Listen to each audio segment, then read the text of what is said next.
Hello, I'm Jen. Welcome back to my channel, Literary Love 123, where I like to use my master's in English to discuss horror and sometimes other genres from an academic standpoint.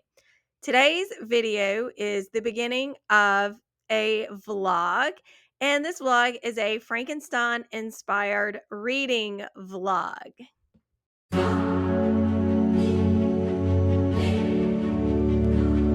I am so excited about this vlog. Frankenstein is one of my favorite classics. So, before I get into all of the details, I just want to show you my three editions of Frankenstein. So, the first one I have is an Everyman paperback, and this is the one that I use to do all my annotations in. The next edition I have that I want to show you is the 1818 Classic Edition, and this is from Penguin Classic Books.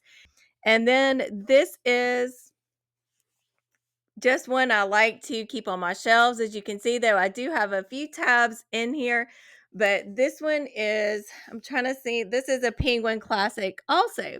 So this is an 1831 text, and this is the 1818. So I'm always on the lookout for more editions of Frankenstein. So that's just a quick look at the text that I do have.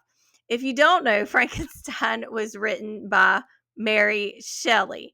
And again, this is just my quick intro, and I will be diving into deeper discussions throughout the vlog. So, what am I reading for this Frankenstein inspired reading vlog?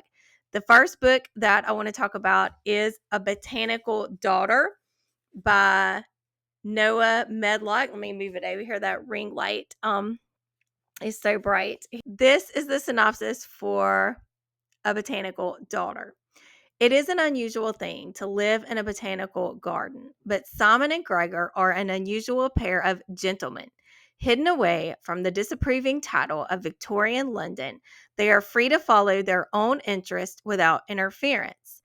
For Simon, this means working his taxidermical art. Gregor's business is exotic plants, lucrative but harmless enough until his latest acquisition, a strange fungus which shows signs of intellect beyond any plant he's seen, inspires him to attempt a masterwork, true intelligent life from plant matter. Driven by the glory he'll earn from the Royal Horticultural Society for such an achievement, Gregor ignores the flaws in his plan, that intelligence cannot be controlled, that plants cannot be reasoned with, and that the only way his plant beast will flourish is if he uses a recently deceased corpse for the substrate. An extraordinary tale of family, fungus, and more than a dash of bloody revenge from an exciting new voice in queer horror. The next book that I'll be reading in this vlog is Kirsten White's The Dark Descent of Elizabeth Frankenstein. And this is the synopsis for this book. Elizabeth Lavenza hasn't had a proper meal in weeks. Her thin arms are covered with bruises from her caregiver, and she is on the verge of being thrown into the streets until she is brought to the home of Victor Frankenstein, an unsmiling, solitary boy who has everything except a friend. Victor is her escape from misery. Elizabeth does everything she can to make herself indispensable, and it works. She is taken in by the Frankenstein family and rewarded with a warm bed, delicious food, and dresses of the finest silk. Soon she and Victor are inseparable, but her new life comes at a price. As the years pass, Elizabeth's survival depends on managing Victor's dangerous temper and indulging his every whim, no matter how depraved. Behind her blue eyes and sweet smile lies the calculating heart of a girl determined to stay alive, whatever the cost, as the world she knows is consumed by darkness.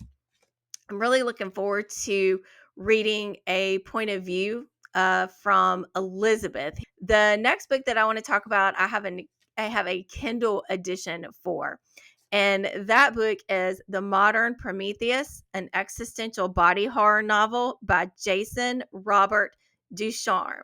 And this book was put on my radar by M at Dark Violet Dreams. So I'm going to link her channel down below. But let me tell you a little bit about The Modern Prometheus, an existential body horror novel. So let me grab my phone. I'll be back and read that synopsis to you. Here's the synopsis. Peter Murphy, a college professor and family man, has lost everything. Following a tragic series of events, he awakens to discover that parts of his body have been replaced with parts from corpses, and his creator is not giving him all the answers he needs. With little to lose, Peter begins an odyssey to reclaim his old life and come to terms with his new one. Finding a world that has long since moved on without him, he descends into destructive madness, leaving blood and death wherever he goes. The Modern Prometheus is a 300-page existential body horror novel about a man reanimated from death who discovers horrific truths about the nature of his death that will bring about a crescendo of violence and catastrophe. Sounds good. So that wraps up the 3 books that I will be reading for this vlog. And I will be checking back in after I have started my reading and let you know how it's going. See you in the next check-in. Bye. Hello, car check-in. It's Saturday around 11 in the morning, and I'm about to go into Mellow Mushroom and have lunch with my best friend. So I'll take you in with me.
It is Monday morning, about 10:45. I did not check in yesterday.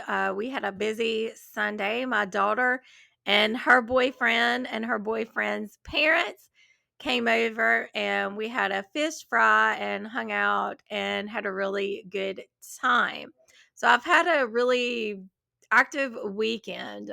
You saw some footage of lunch with my best friend Saturday. Then we went to Books a Million and Barnes and Noble. And then yesterday, like I said, we had family time. And so today I'm just kind of trying to get back into the groove of things. You'll hear my daughter in the room that's actually behind me. But let's talk about how my reading is going. Well, I have made it to page 24 in The Dark Descent of Elizabeth Frankenstein. I went ahead and decided to read this one first for the vlog. And I'll be starting chapter 3 today. I'm not really feeling this book yet, but I'm going to give it more time. I put this little mark on this page. This will be about a fourth of the way through the book. So I'm going to read through page 74, which would be the end of chapter 7. And if it's not hitting me, then I know this is a vlog and I hate to do it, but I'm going to have to DNF it if it's not working for me at that point. Let me talk about the things that I do like about The Dark Descent of Elizabeth Frankenstein so far. One of the things that I like is the dedication. And the dedication states, "For Mary Wollstonecraft Shelley, whose creation still electrifies our imaginations 200 years later, and for everyone made to feel like a side character in their own story. And then there's also a quote from John Milton's Paradise Lost. Did I request thee, Maker, from my clay to mold me man? Did I solicit thee from darkness to promote me? And that interested me because in Mary Shelley's Frankenstein, the creature actually reads Paradise Lost and identifies first with Adam, but as he reads furthermore and as his life experiences continue to happen, he begins to identify with Satan. And since this novel focuses on Elizabeth and is told from her point of view, what excuse me, I'm wondering if she's going to rebel in some kind of way, push back against Victor. Is she going to be more like his creation in this story? Is she going to fail him and whatever, patriarchal ideology he has in mind for her? One of the quotes that I tabbed states, "Nothing bothers Victor more than something he cannot control." So that does lead me to believe that Elizabeth at some point is going to resent this and is going to break free from Victor's control.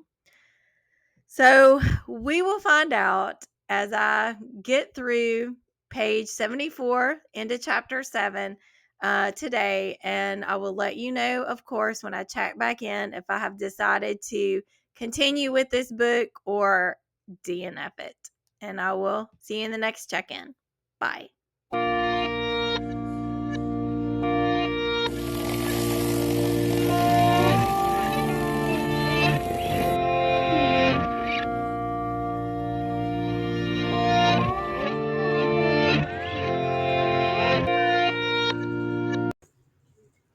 Hello. I apologize for the strange lighting. I'm actually having to check in from my dining room. My office is a bit of a mess right now because I am getting a different bookshelf in there. And here's the thing, it's going to be the temporary kind of cheap bookshelf because in a month or two, I should have some new custom made bookshelves. So, anyway, long story made short, checking in from my dining room right now. My daughter is home, of course, so you'll hear her in the background.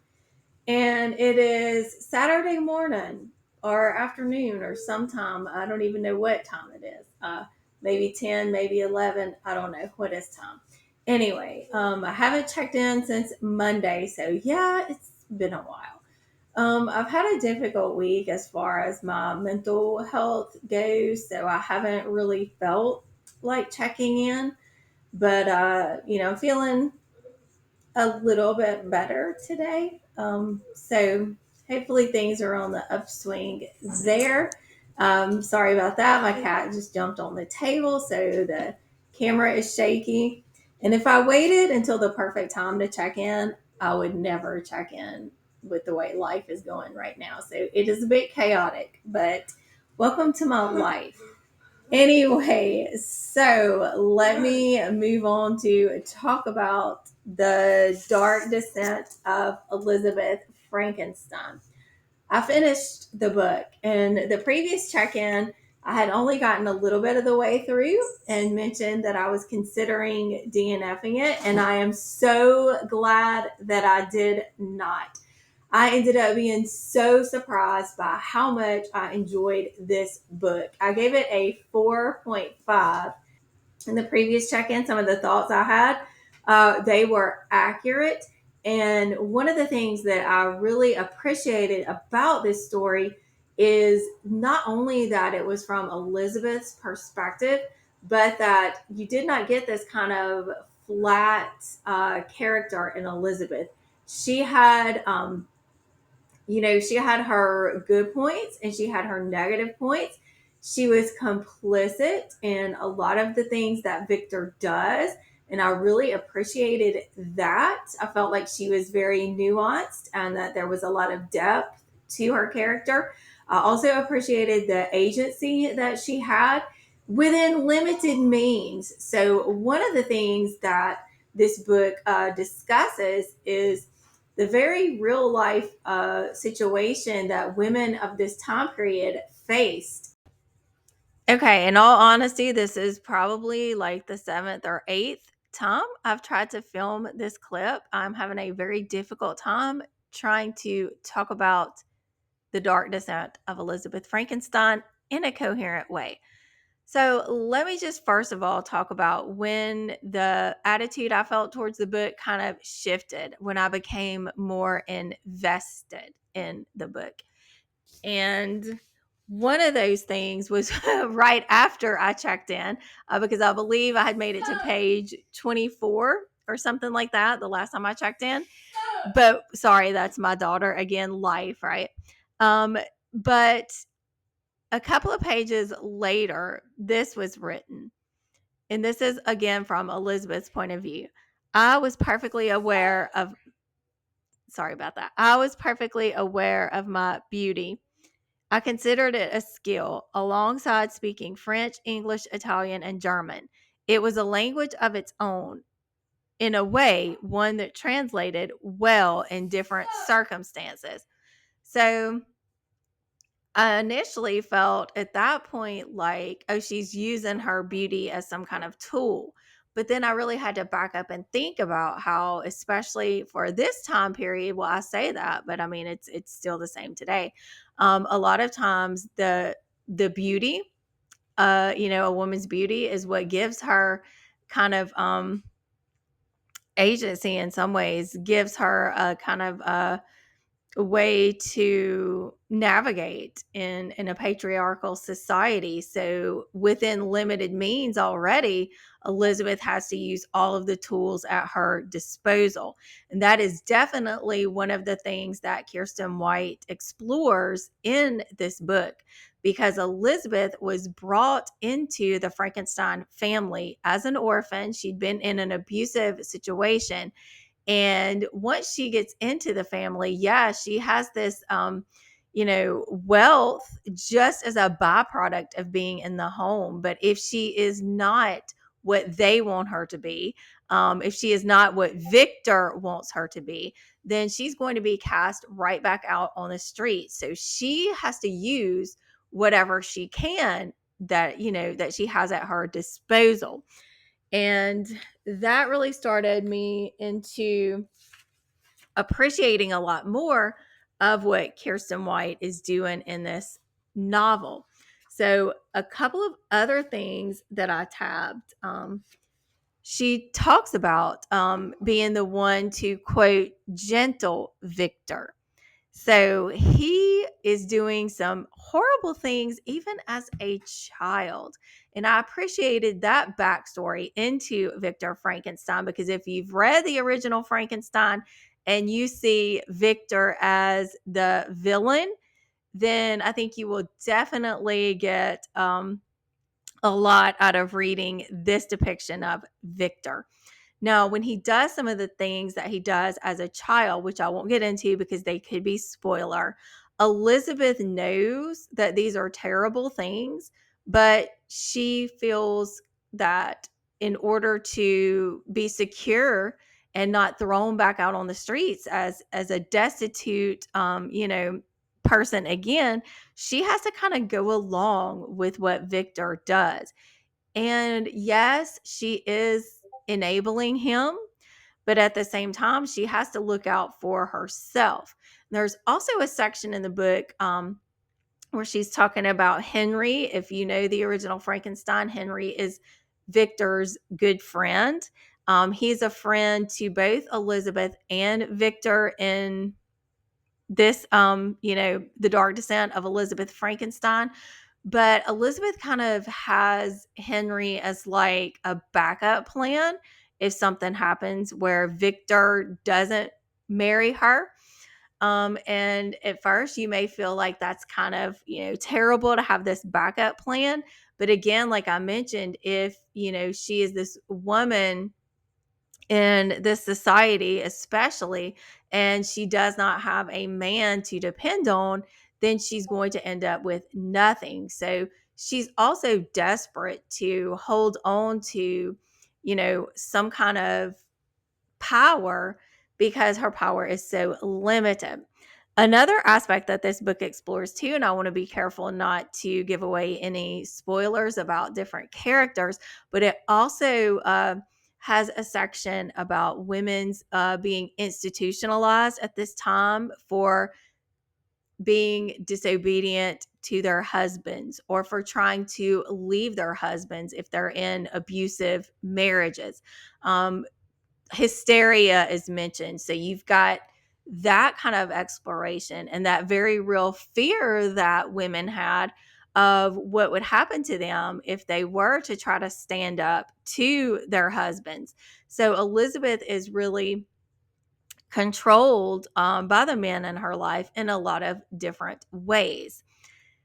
Other aspects that I liked about this book were the surprise twist. When I got to, I guess it was maybe toward the latter fourth of the book, there was a major twist involving, if you know the original Frankenstein story and you know what happens to William, Victor's younger brother, and you know about Justine's being accused, there is something very interesting that happens with that. Also, I want to say if you have looked at the creature in Mary Shelley's Frankenstein as a victim, then I think you will really enjoy this book too. If you are looking for a book that explores women's agency and a woman's ability to step outside of her comfort zone in order to become who she really always was, then I think you'll enjoy this. One of the aspects, too, I know I'm just kind of starting to think about a bunch of different things, but one of the things, too, that happens towards the end of the novel is Elizabeth's realization that all of her life she has been performing in a certain way, and that everything that she has done has been to kind of please other people around her. She hasn't done anything without looking to others for approval. And at the end, there's this line where she says, I can't really tell you exactly what she does, but she does something. And then she looks to another character to see if that character is pleased with what she did. And then she thinks to herself, no, I'm not even going to look at that character to see how they're responding to what I just said or did. I know that I'm now going to do what feels right and what I know to be right for me, and I'm not going to look at others for approval. And I appreciated that. So I know that was rambly, and I do apologize very much for the kind of chaotic state right now. But that is my quick, rambly wrap up of The Dark Descent of Elizabeth Frankenstein. I will be back in the next check in to talk about A Botanical Daughter by Noah Medlock, which is up next for me.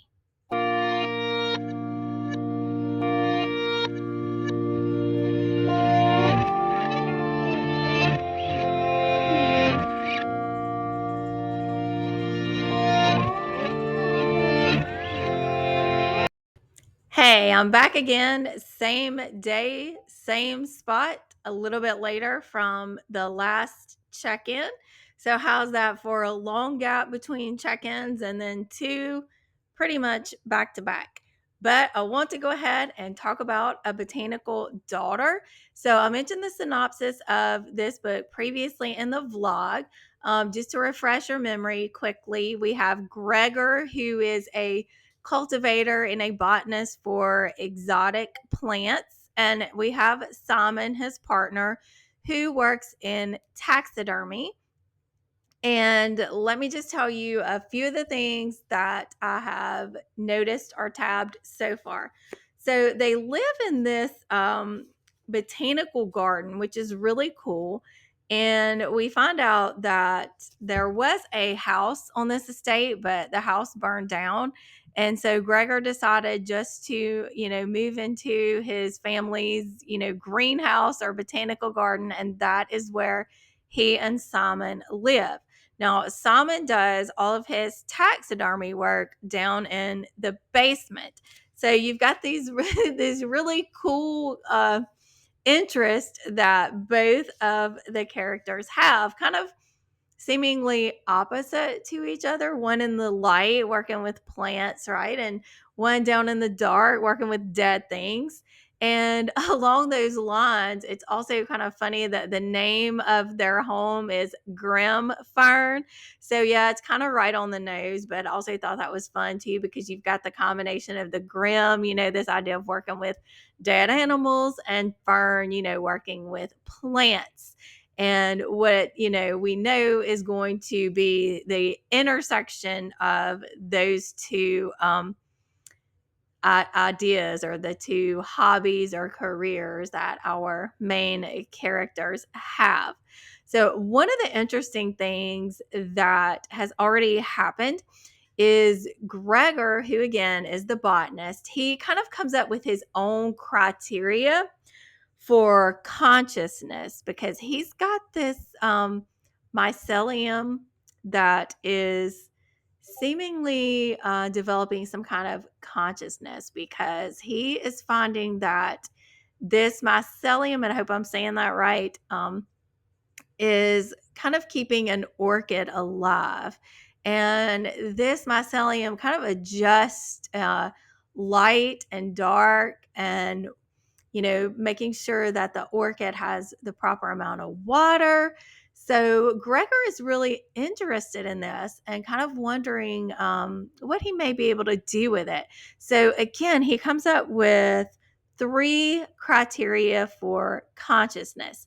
And the 3 criteria are reaction to external stimuli, flow of information through the organism, and demonstrable self awareness.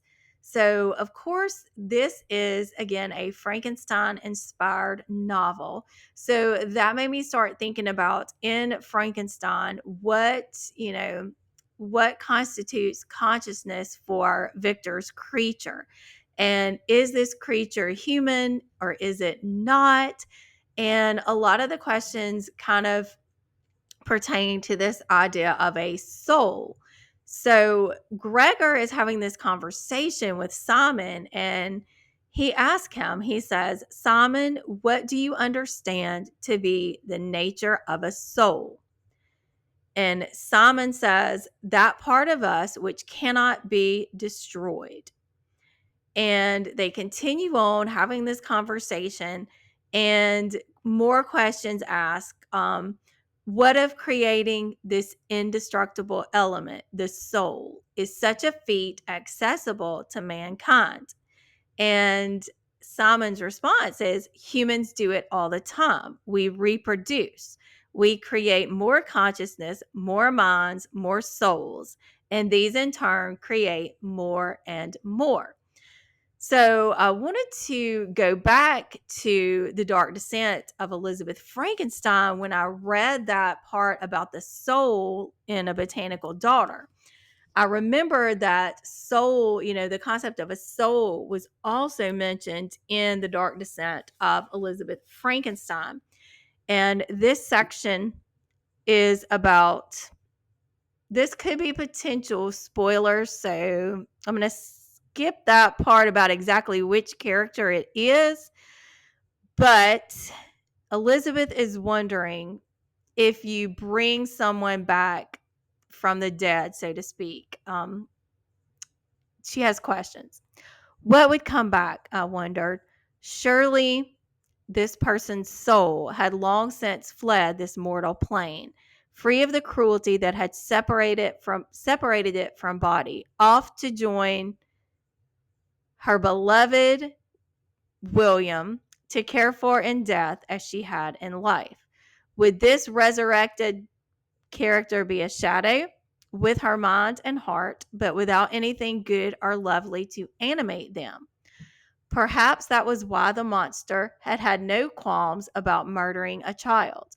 Victor could create life, yes, but he could not give it a soul, a higher morality, that thing which separated us from animals. That was why his experiment had both succeeded and miserably, devastatingly failed. So I want to continue on, with these questions that were kind of brought up not only by the original Frankenstein, but by both of the books that I've read so far for this vlog. Questions of soul and humanity and consciousness and, all of that kind of good stuff, right? So I will be back for another check-in after I've read a little bit more in A Botanical Daughter. Thank you for hanging with me. This vlog is going to be probably extended for a month. I don't even know, but I will see you in the next check-in. Bye.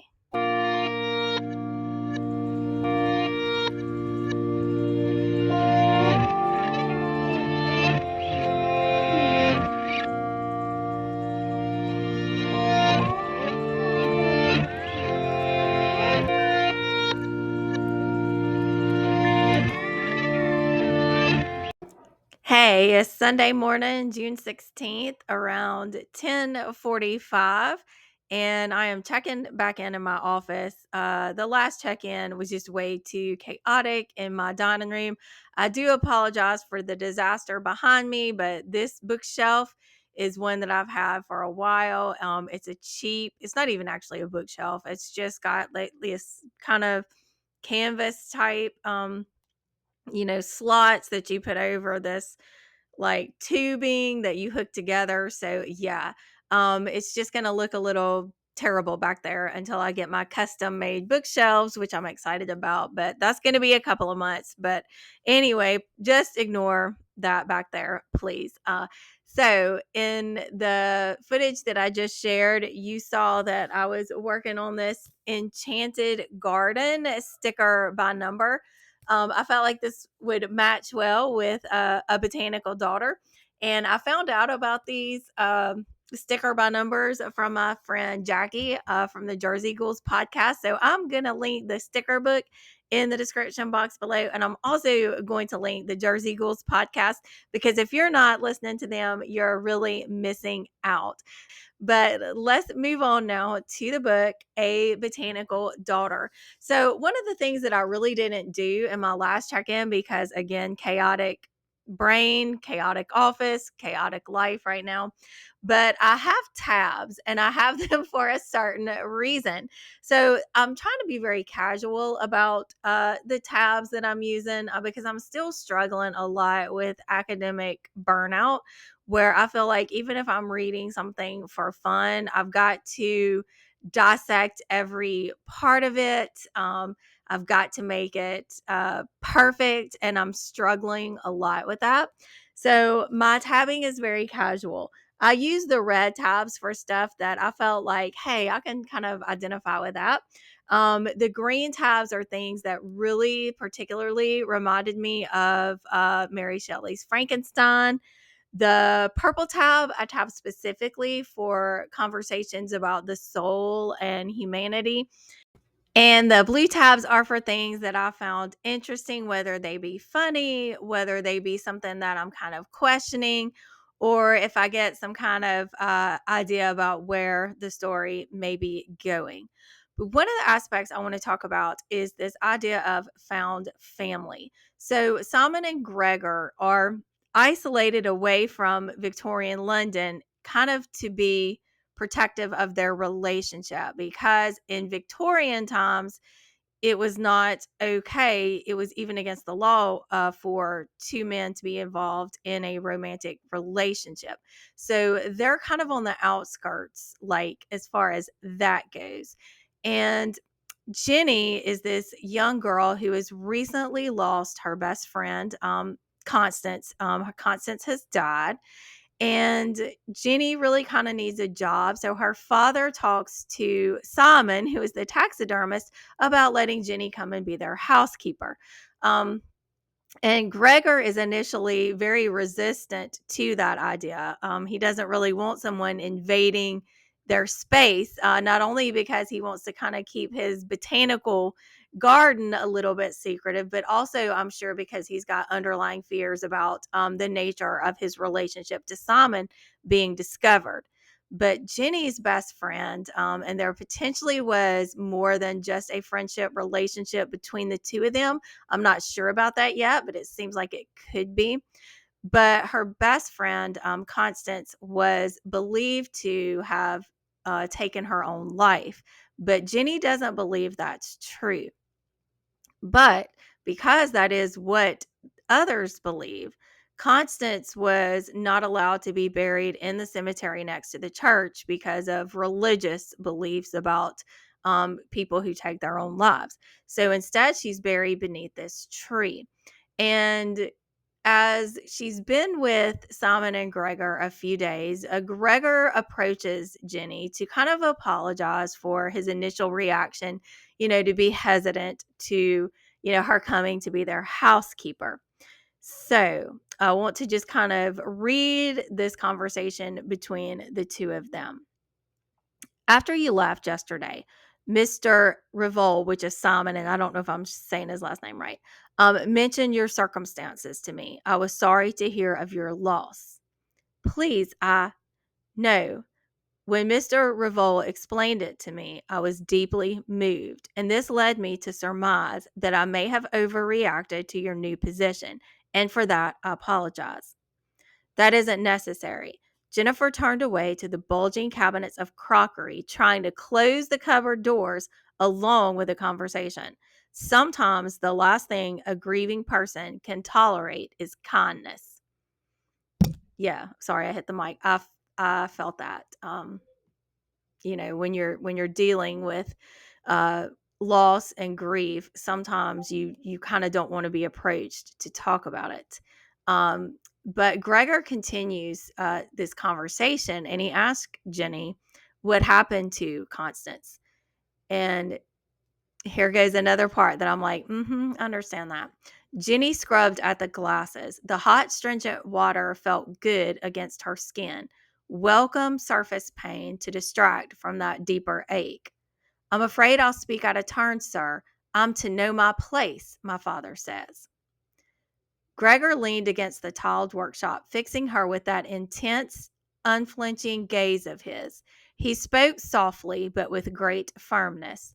Miss Finch, on certain matters, the correct time to speak is out of turn. And as for knowing your place, I want our garden to be a sanctuary for all its inhabitants, flora and fauna alike. So this is your place, Miss Finch. You are free to speak your mind here. And I love that. I love that so much.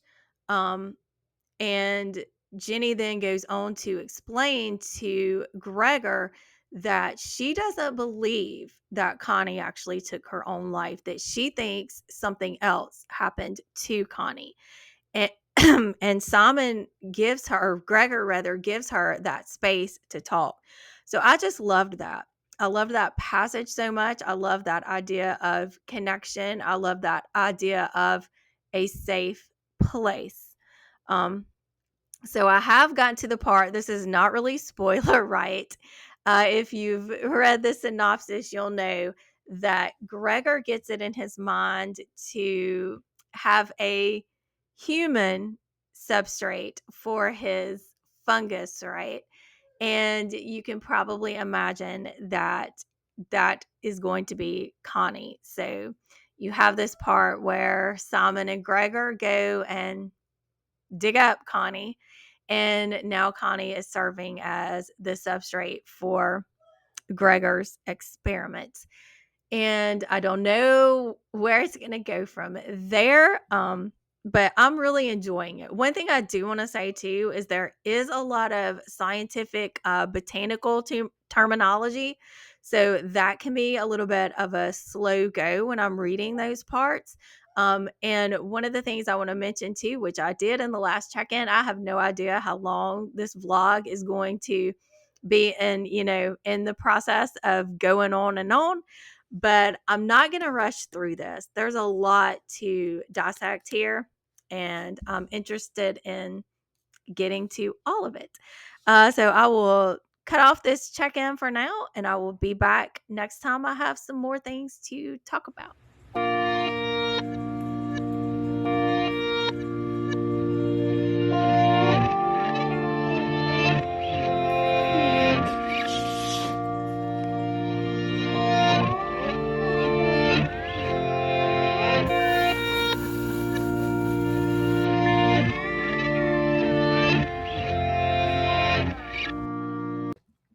Hello, it's Tuesday, June 18th. It is about 8 o'clock in the morning. Isn't today the 18th? I think. Yeah, it's the 18th.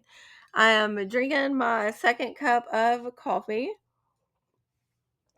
and I wanted to check in and talk a little bit about what I've been up to. So I've been working in my sticker book while I watched TV or movies, I guess you would say, rather. I've kind of been revisiting some of what I call my comfort movies. Movies like The Witch and Midsommar and Hereditary and The Shining. So that's given me a little bit of time to do something with my hands to relax a little bit and then just kind of enjoy some movies that, for whatever deranged reason, I find comfort in. But I want to talk about the book. So I've made it to page 138. I'll be starting chapter 14 today. But I wanted to talk about what's been going on. So Simon had been helping Gregor with his experiment with the corpse of Constance. But as things progress, Simon begins to feel like it is unethical to continue in this experiment. So he and Gregor have a really kind of a falling out. They argue about what's right. Gregor insists on continuing with the experiment. And one of the things that I found interesting here is that Simon, of course, being a taxidermist, works with deceased animals' bodies all the time.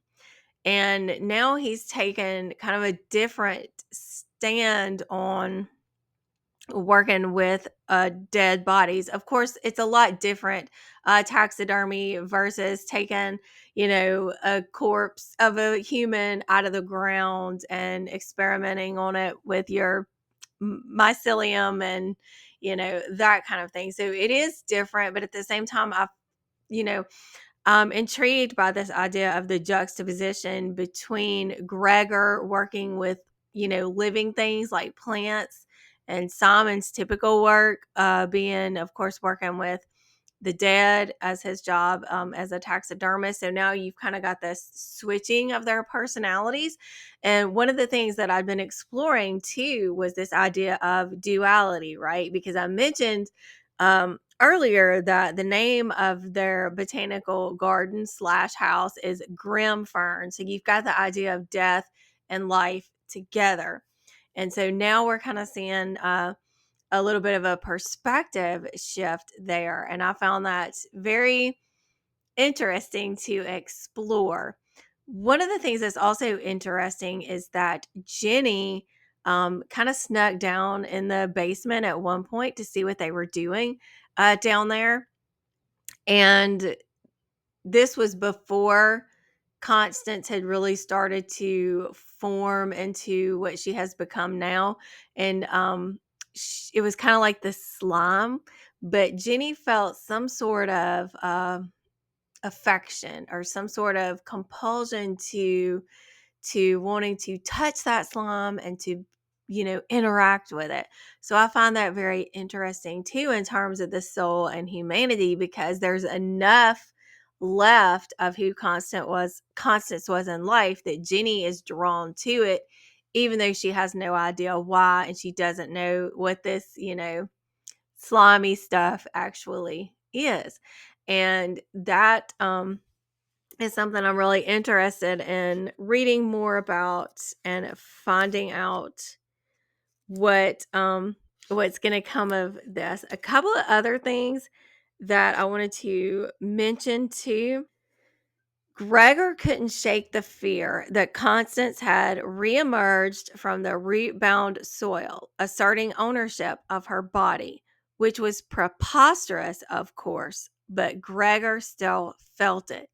So, how much of Constance has come back? How much of her soul, so to speak, right? Her humanity, who she was in life. And then there's another question that or statement, lines or whatever that I tabbed. So, this is the conversation taking place between Simon and Gregor. And Simon says, she, meaning Constance, who they're now calling Chloe, she is precisely as alive as we have discussed. Of course, she is alive. Everything living is alive. And what of it? She doesn't hope. She doesn't desire. She doesn't know right from wrong, for goodness sakes. She should just exist, not requiring any special attention from us. She's a function of the house, no more. So it's interesting to follow this argument between Simon and Gregor. And I'm looking forward to getting into the book a bit more. Like I said, I'm kind of taking my time through it for sure. Not kind of, I am, because there is a lot to think about and a lot that I really want to ponder as I'm going through. So, other than that, I am just gonna finish putting on my makeup and drinking my coffee, and I'll see you in the next check-in. Hello, it's Monday, June 24th. It's about 12:30 in the afternoon. I apologize for the lighting. I do have my ring light up, but it's like a stormy, overcast day today. But I wanted to check back in. It has been a few days. My son came home for the weekend, so I've been spending time with him. And let me just talk about Botanical Daughter. I finished it, and I want to share just my thoughts about it. I felt like for the longest time it was going to be a 5-star, but I did end up giving it 4 stars because I felt like some things at the end were a little bit rushed, and I needed some further explanation on how some of the things that took place. And I feel like that's really the only thing that kept me from giving it a 5-star rating. I do want to talk about how well I think this does pair with the themes of Frankenstein. This idea of what makes something alive. What is it to create life? If you do create life, what is your responsibility to your creation? It also deals with the idea of who is the monster and what makes someone monstrous. I want to talk about the LGBTQ rep in this book. I thought it was done beautifully, and I really enjoyed that aspect of the book. I had mentioned before, of course, that Simon and Gregor are romantically involved, and that we got some definite hints toward the beginning of the book that Jenny and Constance had also had romantic feelings for one another. And this isn't really spoiler, I don't think, to say that we do get that confirmed that they did. And I just want to read this passage to you. So Jenny is having a conversation with Gregor, And she says about Constance that they loved each other. And she says, I know now it was wrong. Gregor grabbed her by the arms. It wasn't wrong. Curse it all. A pox on everything else. But love is never wrong. The goddamn world is wrong. Jennifer, in my long life, I have suffered terribly for my inclinations. And now I see, even in your short one, you have suffered even worse. The weight of such loss on such innocent shoulders. But you are not the guilty party in this, Jennifer. Your love for Constance, hell, it consecrates this earth. And I just thought that was beautifully written and spoken. So I definitely fell in love with A Botanical Daughter, and I will recommend this book. So now I need to talk about, unfortunately, a book that did not work for me. And that was the final book that I was going to read for this, The Modern Prometheus by Jason Robert Ducharme. And I always feel so terrible if a book is recommended to me by a fellow booktuber, especially one I consider a friend like M. But this one just did not work for me. I gave it to 45% and decided to DNF it. But I want to talk a little bit about some of the aspects about it that I did find interesting. So it opened up with a quote from Mary Shelley. Nothing contributes so much to tranquilize the mind as a steady purpose on which the soul may fix its intellectual eye. So I went into it kind of thinking that would be the sort of thesis or overall theme of the book. And I just wasn't really picking up on that. The only connection I could see to Frankenstein is that the main character, Peter, wakes up in this, I guess you could call it a mad scientist or doctor's kind of lab. And he's been stitched together with a whole bunch of different body parts that are not his own. And I felt like we opened up with that, and then it just kind of got a bit disjointed as it was going to how he was trying to escape and deal with what the predicament was that he found himself in, and his attempted or kind of failed interactions with people in his family and from his previous life that kind of recognize him but don't. And then we started to get a backstory on this mad scientist or doctor, and I just felt like I couldn't really grasp on to any of it. And I did not feel invested enough in the story to try to keep on. But one of the positive things that I did want to say about it is that we have this quote. Peter had decided to become a teacher because he believed that the humanities could help and heal people in ways that medication could not.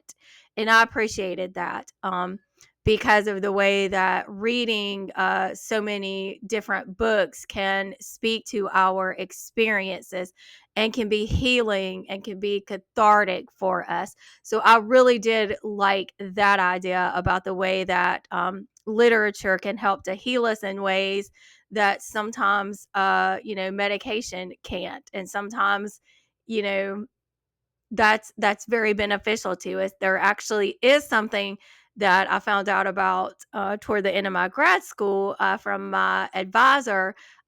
This thing called bibliotherapy, and it really is a tool that's used in therapy involving reading books that can help the patient kind of identify with the characters, and they can begin to process their trauma and the other things they're going through the lens of literary analysis. And so I thought that was neat too.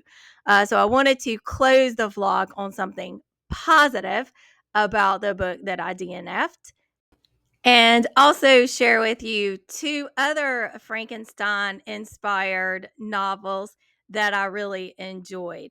And one of those is Poor Things by Alistair Gray, and I enjoyed the movie too.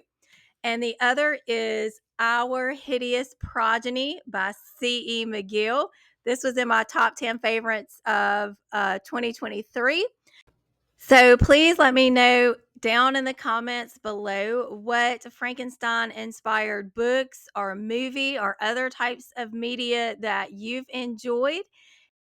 And also, please let me know if you would like to see more vlogs where I read content inspired by other classics. I would definitely love to have you following along on my journey. I would love to talk about books with you. So be sure to like and subscribe, and I'll see you in my next video. Thank you so much for watching. Bye.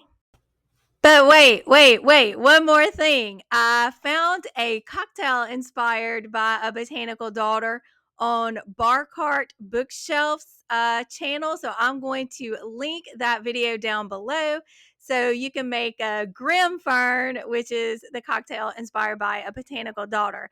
I don't have all the stuff to make it now, but I want to get the stuff so I can make it.